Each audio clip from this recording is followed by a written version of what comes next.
Retomei a escola. Fui tragada pelo ritmo torturante que os professores nos impunham. Muitos colegas meus começaram a ceder, a turma começou a reduzir-se. Gino colecionou notas vermelhas e me pediu ajuda. Tentei ajudá-lo, mas na verdade ele só queria copiar as tarefas que eu fazia. Deixei que copiasse, mas ele era desinteressado. Mesmo quando copiava, não prestava atenção, não se esforçava em entender. Até Afonso, embora muito disciplinado, estava com dificuldades. Um dia rompeu em prantos durante uma sabatina de grego, coisa que para um garoto era considerada muito humilhante. Notava-se com clareza que ele teria preferido morrer a derramar uma única lágrima diante da classe, mas não conseguiu se conter. Ficamos todos em silêncio, muito perturbados, exceto Gino, que talvez pela atenção, talvez pelo prazer de constatar que seu colega de banco também estava em apuros, desatou a rir. Na saída da escola eu tive a ele e disse a ele que por causa daquela risada não éramos mais namorados. Ele reagiu, me perguntando preocupado: Você gosta do Afonso? Expliquei que simplesmente não gostava mais dele. Balbuciou que tínhamos acabado de começar, que não era justo. Durante o namoro, não houve grande coisa entre nós. Tínhamos nos beijados, mas sem língua. Ele tinha tentado tocar meus seios. Eu me chateara e o empurrara. Pediu que continuássemos mais um pouco. Fiquei firme em minha decisão. Compreendi que não me custava nada persistir de sua companhia sempre que ia e voltava da escola. Poucos dias tinham se passado do rompimento com Gino, quando Lila me confidenciou que recebera duas declarações quase simultâneas, as primeiras de sua vida. Numa manhã, Pasquale se aproximara quando ela ia fazer as compras. Estava machado de suor, agitadíssimo. Disse-lhe que estava preocupado porque não a vira mais na sapataria e pensara que estivesse doente. Mas agora que a encontrava bem de saúde, estava feliz. No entanto, enquanto falava, não se percebia nenhum traço de felicidade em seu rosto. Interrompera-se como se estivesse sufocando e, para liberar a garganta, disse quase aos gritos que a amava. Amava-a tanto que, se ela estivesse de acordo, iria falar com o irmão, com os pais, com quem quer que fosse, imediatamente para namorarem em casa. Ela ficara sem palavras, mas um instante achou que estivesse brincando. É verdade que eu lhe dissera várias vezes que Pascoal estava de olho nela, mas ela nunca acreditou em mim.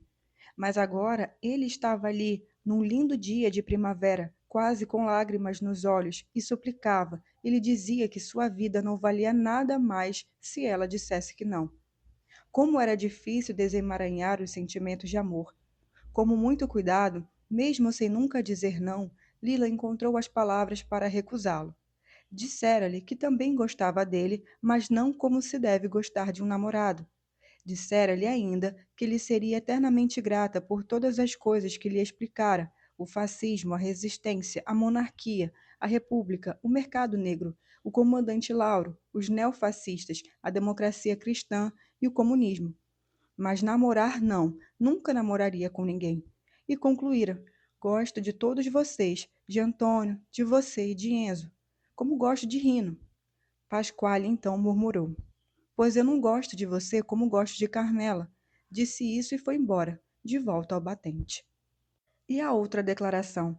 Perguntei curiosa, mas também com certa ansiedade. E Lila respondeu: Você nunca vai imaginar. A outra declaração viera de Marcelo Solara. Ao ouvir aquele nome, senti uma pontada no estômago. Se o amor de Pasquale era um sinal de quanto Lila era capaz de ser atraente, o amor de Marcelo, um jovem bonito, rico, de carro, durão, violento, camorrista, ou seja, habituado a pegar mulheres que quisesse, era aos meus olhos, aos olhos de todas as moças de minha idade, apesar da péssima fama que ele tinha, ou justamente por isso, uma promoção, a passagem de menina mirrada a mulher capaz de dobrar qualquer um aos seus pés. E como foi isso? Perguntei. Marcelo estava guiando o carro sozinho, sem o irmão, e a avistara enquanto voltara para casa pela estrada. Não se aproximara dela, não lhe falara da janela. Simplesmente deixou o carro no meio da estrada, com a porta aberta, e a alcançara. Lila continuou caminhando, e ele atrás. Implorou que o perdoasse pelo modo como se comportara antes. Admitiu que ela teria agido como bem se o matasse com o trinchete. Recordara comovido como tinham dançado bem o rock da festa da mãe de Guilhola, sinal de que quando poderiam ser afinados.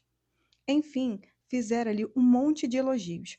Como você cresceu, que olhos lindos você tem, como você é bonita. E depois lhe contara o sonho que tivera naquela noite. Ele a pedia em namoro. Ela dizia que sim. Ele lhe dava de presente um anel de compromisso idêntico ao anel de sua avó, que tinha na faixa do engaste 3 diamantes. Continuando a caminhar, Lila finalmente falou e perguntou a ele: Nesse sonho, ele disse sim? Marcelo confirmou e ela rebateu. Então era mesmo um sonho, porque você é um animal. Você e sua família, seu avô, seu pai, seu irmão, e eu não namoraria com você nem se me ameaçasse de morte. Você disse isso a ele? Disse até mais. O quê? Quando Marcelo, ofendido, respondeu que seus sentimentos eram muito delicados, que dia e noite só pensava nela com amor e por isso não era um animal, mas alguém que a amava, ela replicou que se uma pessoa se comportava como ele se comportara com Ada, e se essa mesma pessoa, na noite de Ano Novo, se puser a disparar com uma pistola contra outras pessoas, chamá-lo de animal era ofender os bichos.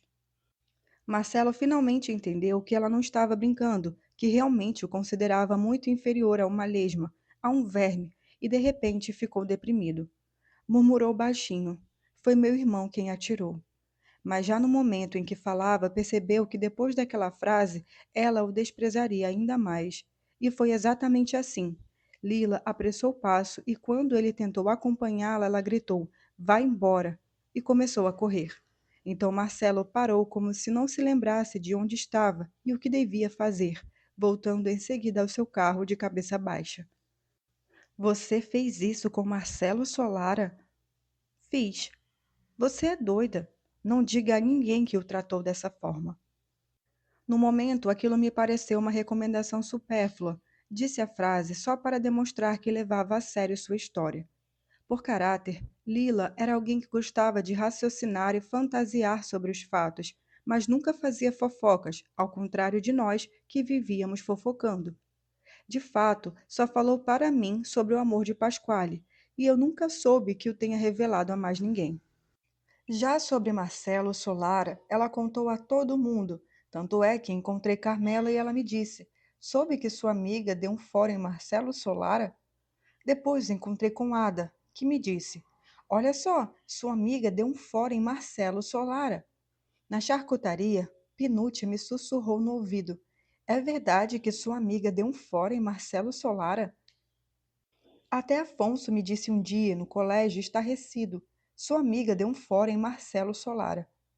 Quando encontrei Lila, lhe disse: Você fez mal em contar para todo mundo. Marcelo vai ficar uma fera. Ela deu de ombros, tinha que cuidar dos irmãos, da casa, da mãe, do pai, e não pôde conversar muito. Agora, desde a noite de fim de ano, só se ocupava de tarefas domésticas. Assim mesmo, durante todo o resto do ano letivo, Lila se desinteressou totalmente do que eu fazia na escola.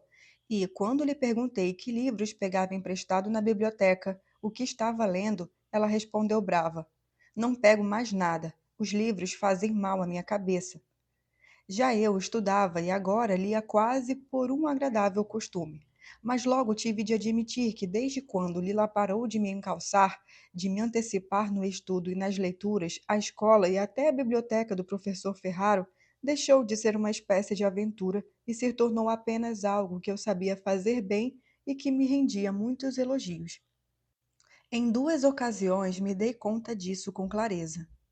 Uma vez fui pegar uns livros na biblioteca com minha carteira cheia de empréstimos e devoluções, e o professor primeiro me cumprimentou por minha assiduidade, depois me perguntou por Lila, mostrando muito pesar pelo fato de ela e toda a sua família terem deixado de pegar os livros.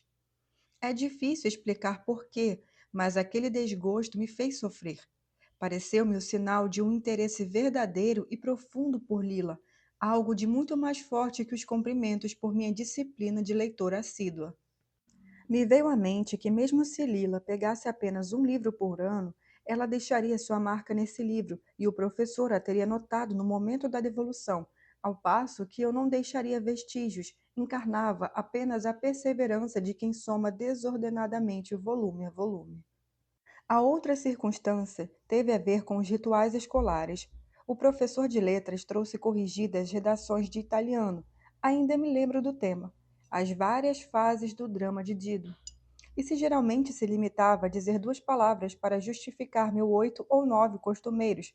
Naquela ocasião, me elogiou minuciosamente diante da classe e, por fim, revelou que tinha dado nada menos que 10.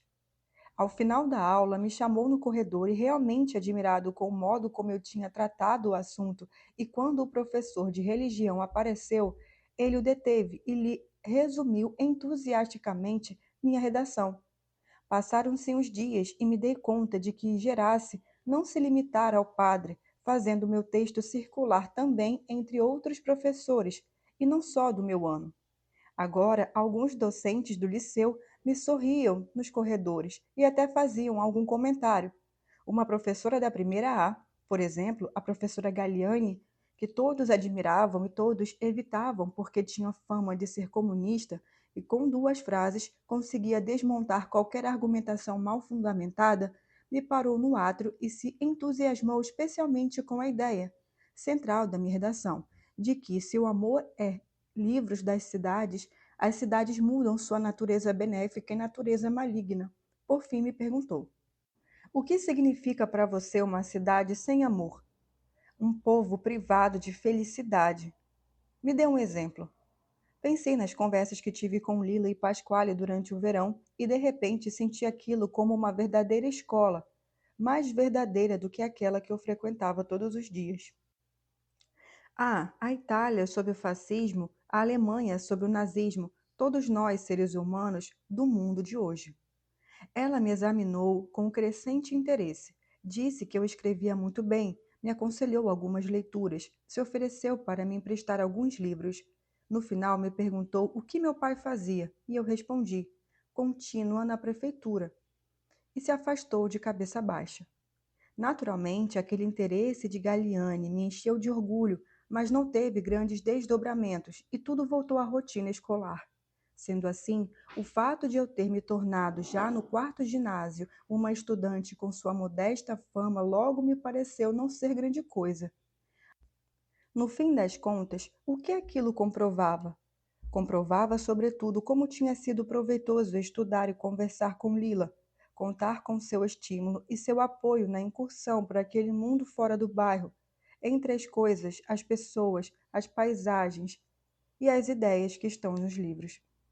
Claro, eu me dizia, certamente a redação sobre Dino é minha, a capacidade de formular belas frases é algo que vem de mim. Claro, o que eu escrevi sobre Dino me pertence, mas por acaso não elaborei tudo isso junto com ela. Não nos estimulamos reciprocamente. Minha paixão não cresceu ao calor do dela? Aquela ideia da cidade sem amor, que agradara tanto os professores, não me viera de Lila, ainda que depois eu a estivesse desenvolvido com minhas próprias capacidades. O que devo deduzir desse caso? Comecei a esperar novos elogios que testemunhassem um feito meu, autônomo. Porém, Grande Gerace passou outra redação sobre a rainha de Cartago, Enéas e Dido, encontro entre dois prófugos. O professor não se entusiasmou muito, limitando-se a me dar um 8. Já da professora Galiani, obtive cordiais acenos de saudação e a agradável descoberta de que era docente de latim e grego de Nino Sorratori, aluno da primeira A. Eu tinha de fato urgência de atenção e de estima corroborantes e esperei recebê-las pelo menos dele. Torci para que essa professora de letras me elogiasse publicamente, quem sabe em sua classe ele se lembrasse de mim e finalmente me dirigisse a palavra. Mas não aconteceu nada disso e continuei a espreitá-lo na saída, na entrada, sempre com aquele ar absorto, jamais um olhar sequer. Uma vez cheguei a segui-lo pela Avenida Garibaldi e pela Rua Casa Nova, esperando que me notasse e me dissesse: oi, estamos fazendo o mesmo caminho. Ouvi falar muito de você. Mas ele avançava a passos rápidos, cabeça baixa, sem nunca olhar para trás. Me cansei, me desprezei. Deprimida, virei na Avenida Novara e voltei para casa. Seguia em frente dia após dia, empenhada em confirmar cada vez mais aos professores, aos colegas, a mim mesma, minha assiduidade e diligência. Entretanto, dentro de mim cresceu um sentimento de solidão. Sentia que estava aprendendo sem energia. Então, experimentei falar a Lila do desgosto do professor Ferraro. Disse-lhe que voltasse à biblioteca. Também mencionei a ótima acolhida da redação sobre Dido, mas sem lhe dizer o que tinha escrito, apenas dando a entender que era um sucesso dela também. Ela me ouviu com desinteresse, talvez sem se lembrar mais do que tínhamos conversado sobre aquela personagem. Agora tinha outras preocupações. Assim que lhe dei espaço, me disse que Marcelo Solara não se resignara como Pasquale e continuava atrás dela.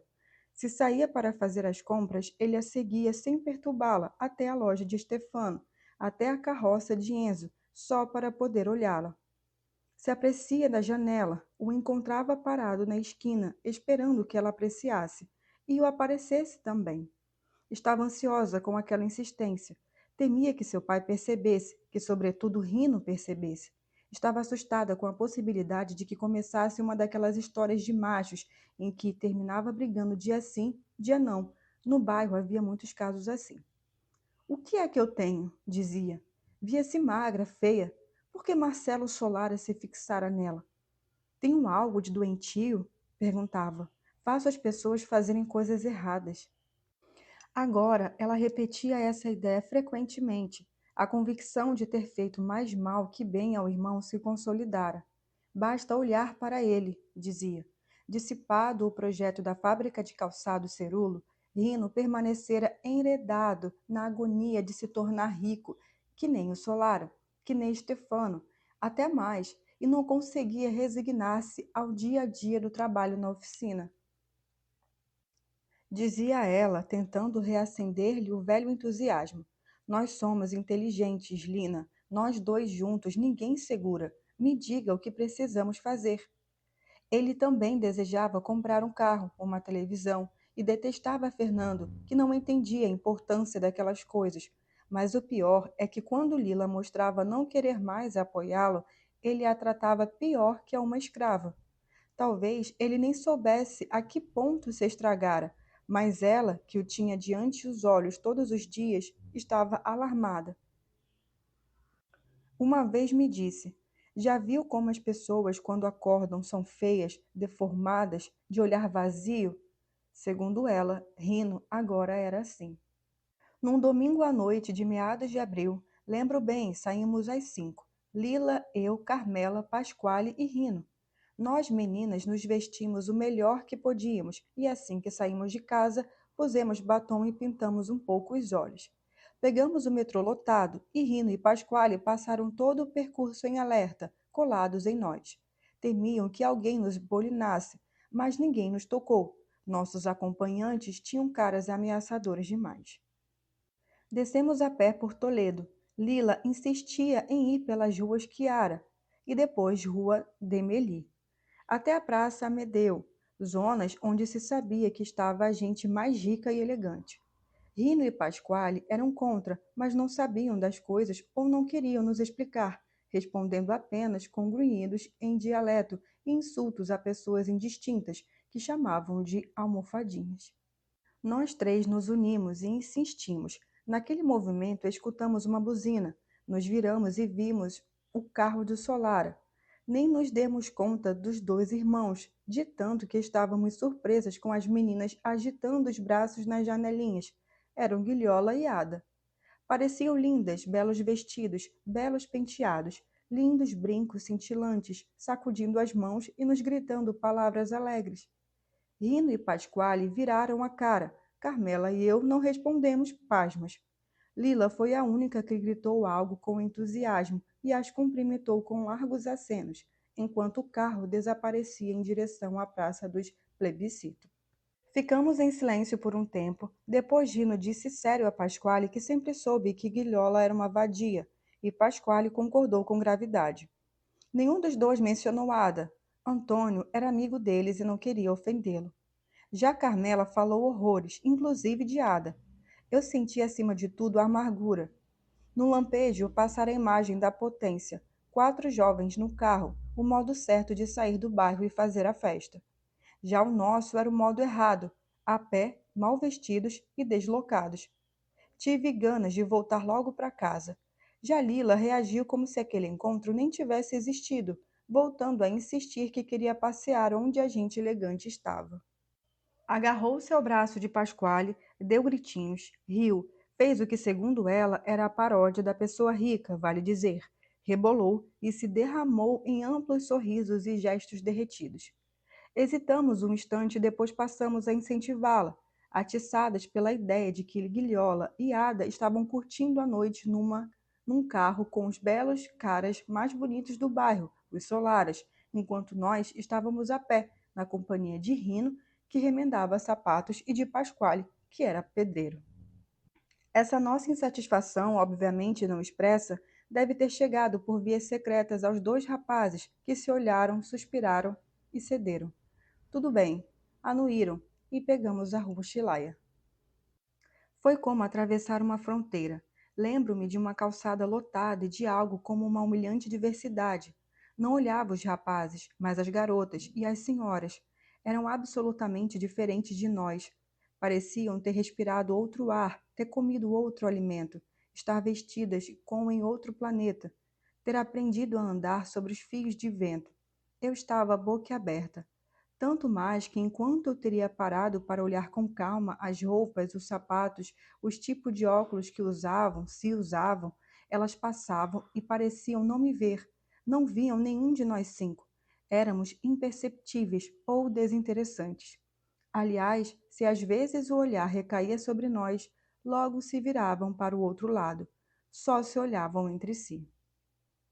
Todos nós percebemos isso, ninguém tocou no assunto, mas notamos que Rino e Pasquale, mais velhos, só tiveram naquelas ruas a confirmação de coisas que já sabiam, e isso os deixava de mau humor, taciturnos, espirraçados, pela certeza de estarem fora do lugar, ao passo que nós, meninas, só o descobrimos naquele momento e que com sentimentos ambíguos. Sentimos-nos incomodadas e encantadas, feias, mas também impelidas a nos imaginar como nos tornaríamos se tivéssemos tido meios de nos reeducar e vestir e maquiar e enfeitar como se deve. Entretanto, para não estragar a noite, reagimos com risadas e ironias.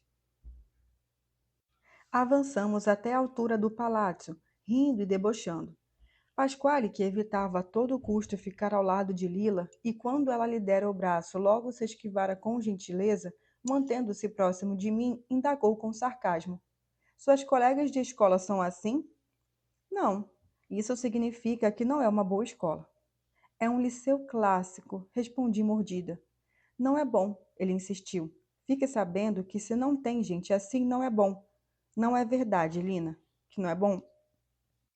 Bom, disse ela, indicando uma jovem loura que vinha em nossa direção acompanhada de um rapaz moreno, pullover, alvo em gola V e alto.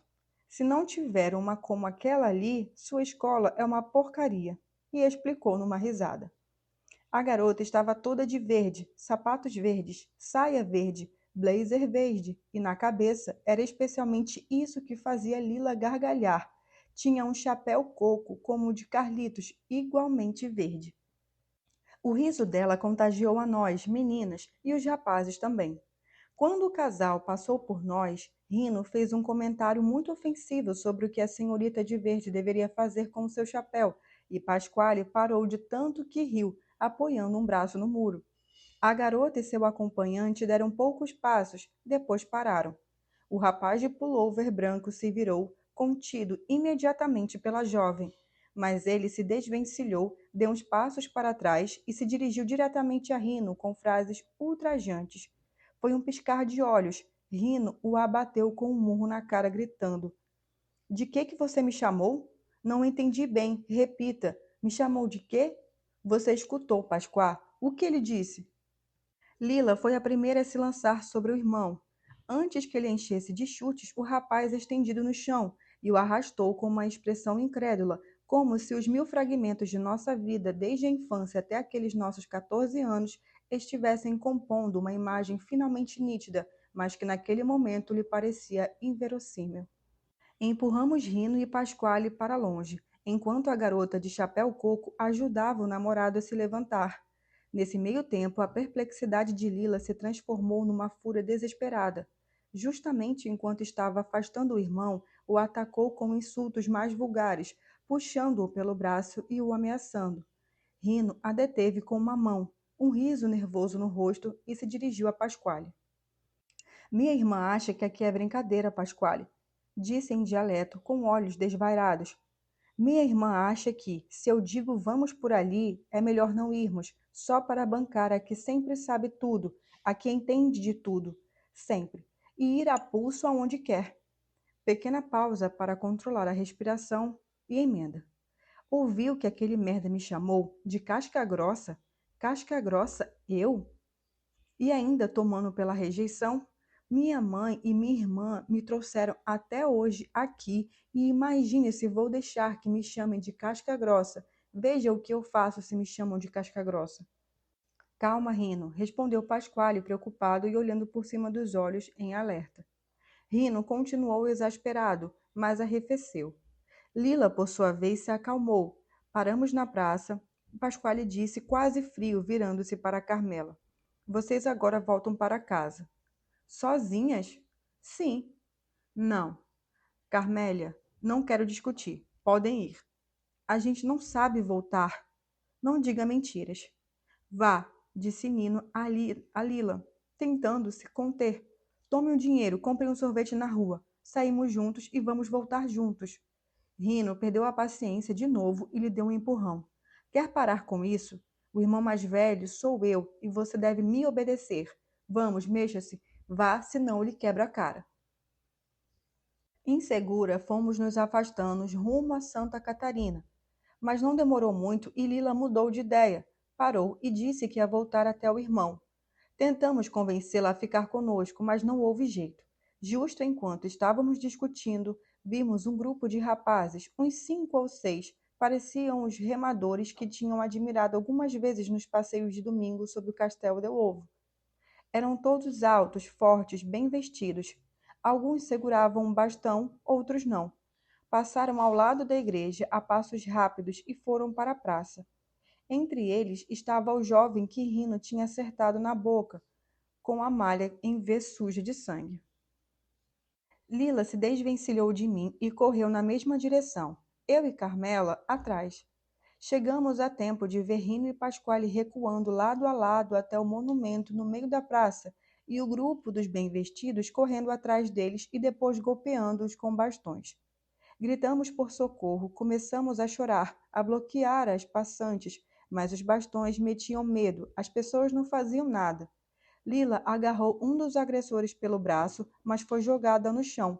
Vi Pasquale de joelhos, sob uma saraivada de chutes.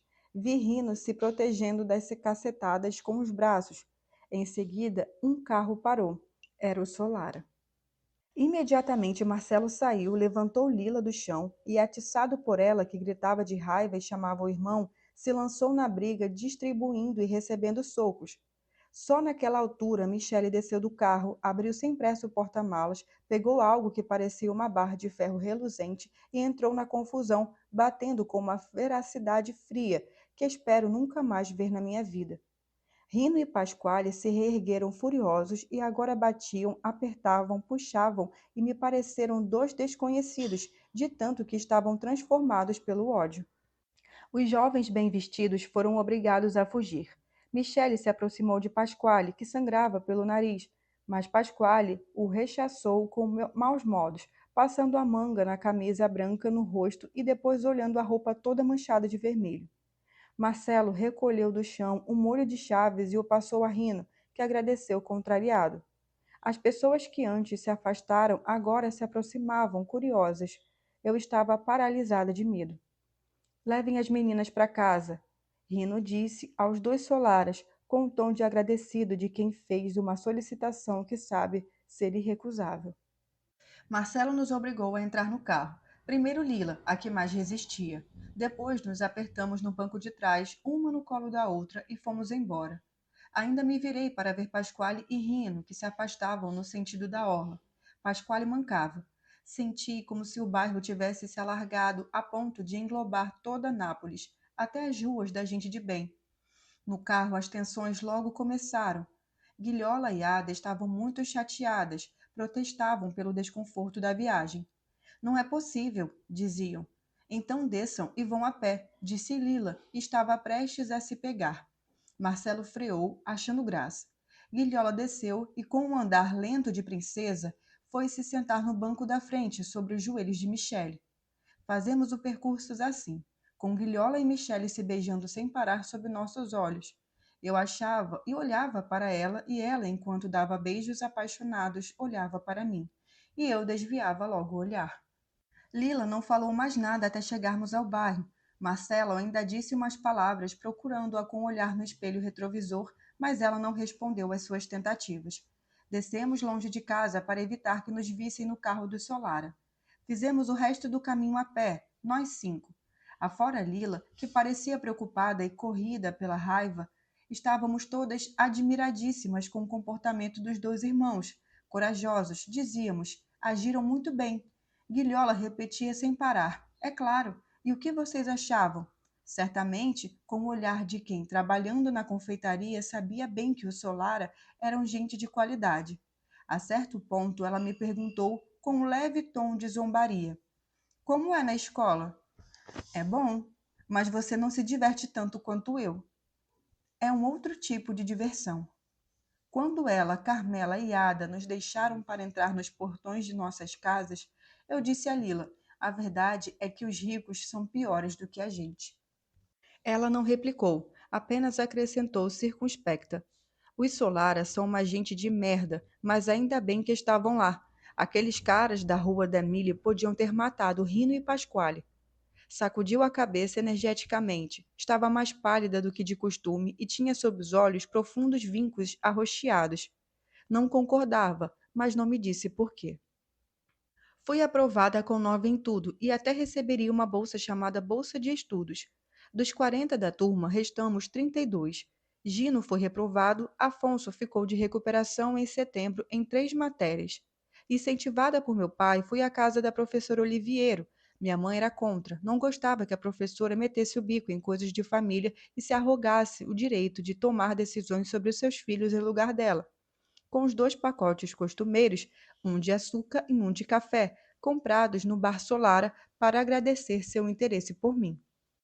Ela não se sentia muito bem, tinha algo na garganta que a incomodava, mas me elogiou muito, se congratulou por eu ser tão aplicada, disse que estava me achando um tanto pálida e que pretendia telefonar a uma prima sua que morava em Chia para ver se me hospedava por um tempo. Agradeci, não disse nada à minha mãe sobre aquela possibilidade. Já sabia que ela nunca permitiria. Eu, em Ixia, eu sozinha na balsa em uma viagem por mar, eu em pessoa na praia tomando banho de maiô. Nem comentei com Lila. Em poucos meses, sua vida tinha perdido até a aura aventurosa da fábrica de calçados, e eu não queria me vangloriar de minhas notas altas, da bolsa de estudos, de umas possíveis férias em Ixia. Aparentemente, as coisas tinham melhorado. Marcelo Solara tinha parado de persegui-la. Porém, depois da violência da Praça Del Martire, acontecera um fato inesperado que a deixara perplexa. O jovem, causando agitação, sobretudo em Fernando, pela honra que lhe era feita, aparecera na sapataria para saber como Rino estava. Entretanto, Rino, que evitara contar ao pai o que havia ocorrido, temendo que Marcelo falasse além da conta, levou-o logo para a rua.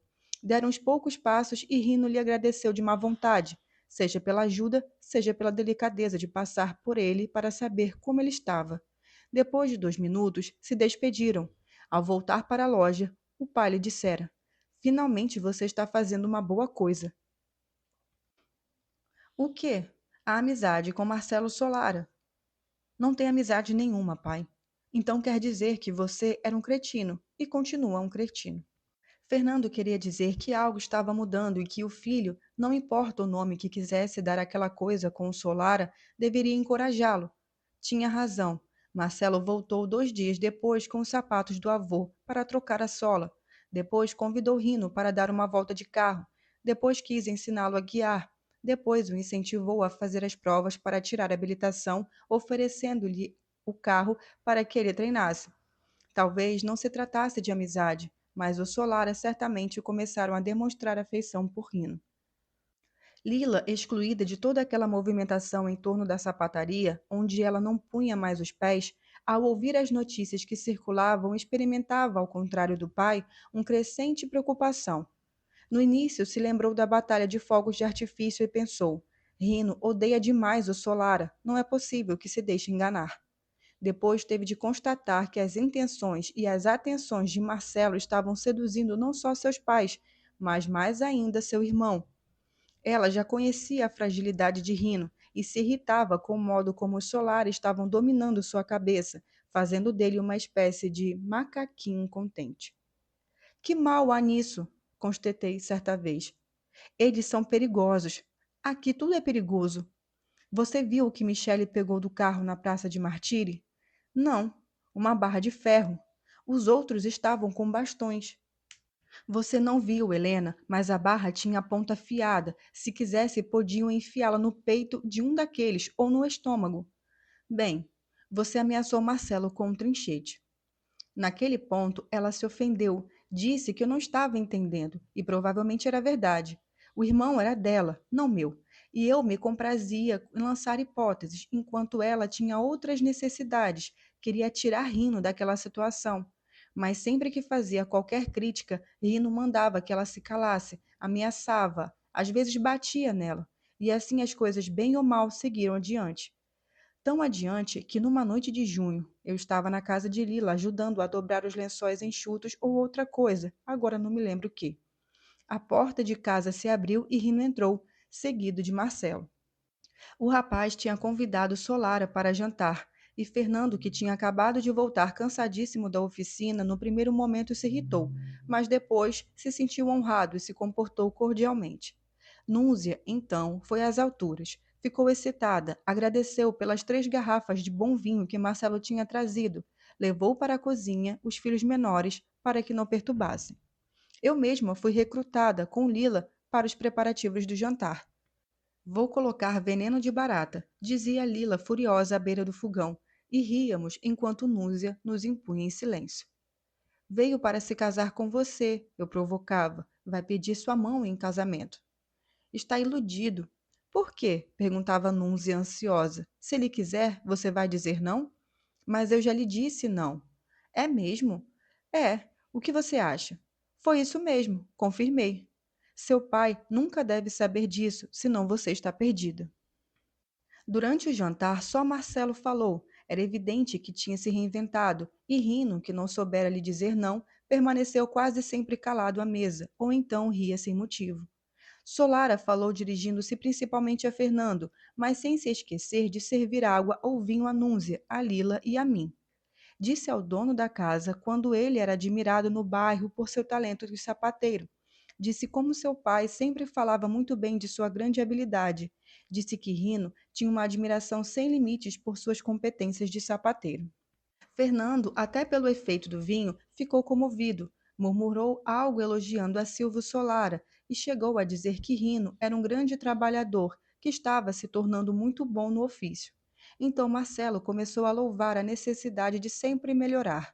Disse que o avô tinha começado no subsolo, depois seu pai o ampliara e hoje o bar Confeitaria Solara era o que era. Todos os conheciam. As pessoas vinham de todos os cantos de Nápoles para tomar um café, comer uma massa. Que exagero! Exclamou Lila, e o pai fulminou com um olhar. Mas Marcelo lhe sorriu com humildade e admitiu: talvez eu tenha exagerado um pouco, mas foi só para dizer que o dinheiro precisa circular. Começa-se com o subsolo e de geração em geração pode-se ir bem longe. A essa altura, com visível incômodo, sobretudo de Rino, ele passou a elogiar a ideia de fazer sapatos novos, e a partir dali começou a olhar para Lila como se, elogiando a energia das novas gerações, estivesse louvando sobretudo a ela. E dizia: se alguém se sente capaz, se é bom, se sabe inventar coisas boas que agradam, por que não tentar? Falou num tom de belo dialeto cativante e, ao falar, não tirou os olhos de minha amiga. Eu sentia e via ele que estava apaixonado por ela como nas canções, que desejava beijá-la, que queria respirar seu respiro, que ela poderia fazer dele tudo o que quisesse, que encarnava a seus olhos todas as possíveis qualidades femininas. Sei, concluiu Marcelo, que seus filhos fizeram um par de sapatos muito bonito, número 41, justamente meu número. Fez-se um longo silêncio. Rino fixava o prato e não ousava erguer os olhos para o pai. Só se escutava o vai e vem do pintacilgo ao lado da janela. Fernando disse lentamente: Sim, é de fato o número 41. Eu gostaria muito de vê-lo, se não o incomodar. Fernando resmungou. Não sei onde estão. Núzia, você sabe? Ela os guardou, disse Rino, apontando a irmã. Lila olhou Solara nos olhos e então disse: Eu estava com eles, é verdade, estavam guardados no depósito, mas depois mamãe me mandou outro dia fazer uma limpeza e eu os joguei fora. De todo modo, ninguém gostava deles. Rino ficou furioso e disse: Você é uma mentirosa, vá logo pegar os sapatos. Fernando também disse, em tom nervoso: Vá buscar os sapatos, vá. Lila explodiu, virando-se para o pai. Como é que agora você quer os sapatos? Joguei fora porque você disse que não prestavam. Fernando bateu a mão aberta na mesa e fez o vinho tremer nas taças. Levante-se e vá pegar os sapatos agora. Lila afastou a cadeira e se levantou. Joguei fora, repetiu, num fio de voz, e saiu da sala. Não voltou mais. O tempo transcorreu em silêncio. O primeiro a alarmar-se foi justamente Marcelo. Disse realmente ansioso. Acho que cometi um erro. Não tinha entendido que há problemas em relação a isso. Não há problema nenhum, disse Fernando e sibilou a mulher. Vai ver o que sua filha está apontando. Núzia saiu da sala. Quando voltou, estava embaraçadíssima. Lila havia sumido. Procuramos por toda a casa. Não estava lá. Chamamos da janela. E nada. Marcelo, desolado, se despediu. Assim que ele foi embora, Fernando gritou, virando-se para a mulher. Juro por Deus que desta vez eu mato sua filha. Rino se uniu ao pai nas ameaças. Núzia começou a chorar. Eu me retirei quase na ponta dos pés, assustada. Porém, assim que fechei a porta e cheguei ao patamar da escada, Lila me chamou. Ela estava no último andar e eu subi na ponta dos pés. Encontrei-a encolhida ao lado da porta que dá para o terraço na penumbra. Estava com os sapatos no colo e pela primeira vez pude vê-los prontos e inteiros. Brilhavam na luz tênue, em uma lampadinha pendurada no fio elétrico. O que custava mostrar a eles? Perguntei desorientada. Sacudiu a cabeça energeticamente. Não quero que cheguem nem perto. Mas parecia arrasada por sua própria reação extrema. O lábio inferior tremia, coisa que nunca vi. Aos poucos, a convenci a voltar. Não podia ficar intocada lá em cima para sempre. Acompanhei até em casa, contando que minha esperança e minha presença a protegeria. Mas mesmo assim, houve gritos, insultos, alguns tapas. Fernando gritou que por um capricho ela o fizera passar vergonha na frente de uma visita de respeito. Rino lhe arrancou os sapatos das mãos, disse que eram dele. Ele é que penava para fazê-los. Ela se pôs a chorar, murmurando: Eu também trabalhei, mas seria melhor se nunca os tivesse feito. Você se transformou num animal enlouquecido. Foi Núzia quem pôs um fim naquele tormento. Ficou lívida e, com uma voz que não era a sua de costume, ordenou aos filhos e até ao marido, ela, que era sempre submissa, que acabassem logo com aquilo, que lhe dessem os sapatos e não dissessem nem mais uma palavra. Do contrário, ela se jogaria da janela. Rino lhe deu os sapatos imediatamente e, para o momento, as coisas terminaram assim. Fui embora de fininho.